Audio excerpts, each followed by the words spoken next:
Hello everyone, welcome once again to the Bass Kayak and Beers YouTube channel. My name is Armando, and if this is your first time viewing this channel, please consider subscribing. On this video, we're going to be breaking down what is the best practice to land your fish. And the reason why I'm going to make this video is because oftentimes I see comments on some of my posts and some of my colleagues' posts on how you should handle or reel in your catch once you get it hooked.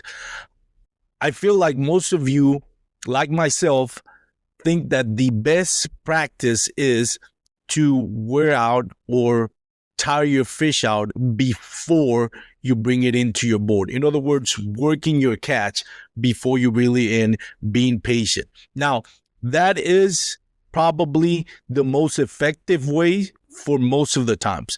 However, there are circumstances where horsing or reeling in your catch as soon as possible is the best practice that's going to give you the highest chance of landing your fish.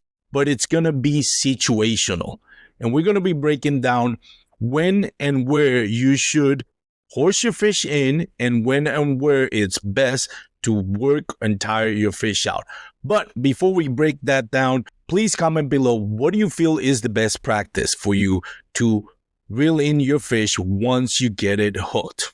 Now, to understand when is the best time to apply either or, you have to understand bass behavior. And when a bass gets hooked, it's going to act like any prey in the animal kingdom. And what do preys do when they feel they're under attack? They're going to run and they're going to hide. They're going to look for cover.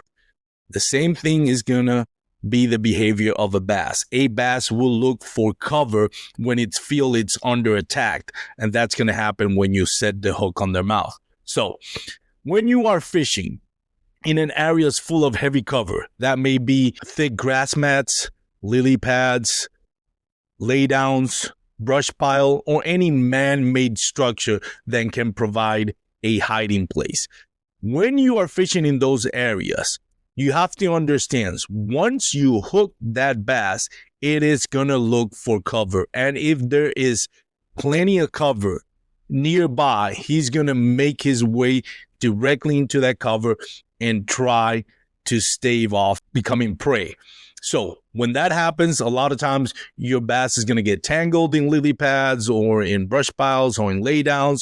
When your line is going to break, you're not going to be able to land your fish. When you are fishing in that type of scenario, your best course of action is to horse in or reel in your catch as fast as possible. The more time that fish spends on the water, the better chance it has of finding a place to hide and breaking off. You want to keep that fish close to you. You want to keep it as high up in the water column as you can, and you want to get him on the boat or in your kayak as soon as possible. Keep in mind, getting your catch quickly on your kayak means you're going to have a very active fish flopping its way all over the deck of your boat or kayak. So you have to be mindful of that, because you don't want that fish to flop out of your kayak. So once you get it on your kayak, the best thing to do, if you have a net, just keep it on the net or provide some cover where if it starts flopping and jumping out, it won't jump out of your deck. So try to subdue him as soon as possible. But the reason why it's important to get him on the kayak as soon as possible, it's because it's the highest percentage of you landing your fish. And yes, it is true. By horsing your fish, you may lose your fish, and you will lose your fish every now and then. But it still gives you the highest percentage to land your fish, because you are taking away its biggest advantage, and that is that there is cover around him where he can hide.